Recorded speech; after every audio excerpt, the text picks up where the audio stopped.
Ba't ka nagpapapasok ng tao dito sa bahay natin? Igme, gusto ko lang naman makatulong eh.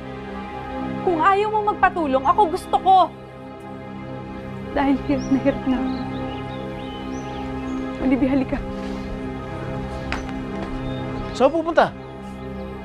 Maghahanap ako ng bagong ama ng anak mo.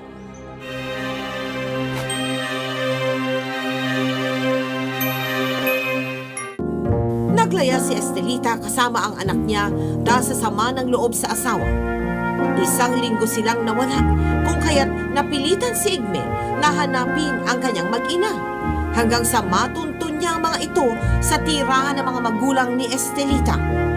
Agad ding nagkabati sina Igme at Estelita, subalit makalipas ang ilang buwan. Diyos ko, Igme. Igme, parang awa mo na. Magpatingin ka na sa center. Bakit tigas-tigas na ulo mo? May sakit ka. Ilang taon na. Bakit di mo matanggapin yun? Ayoko pupunta sa bayan. Bakit? Dahil wala kang tiwala sa mga doktor-doktor at gamot-gamot na yan. Eh kayo yung makakapagpagaling sa'yo. Bakit tinatanggihan mo? Eh, alas pumunta na nga dito buong DOH eh. Ayaw mo pa rin. Gising ka. Magpagamot ka na.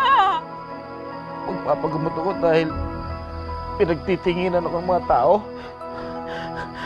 Pinandidirihan. At tingin nila sa akin eh, halimaw. Kala mo, hindi ko alam yun.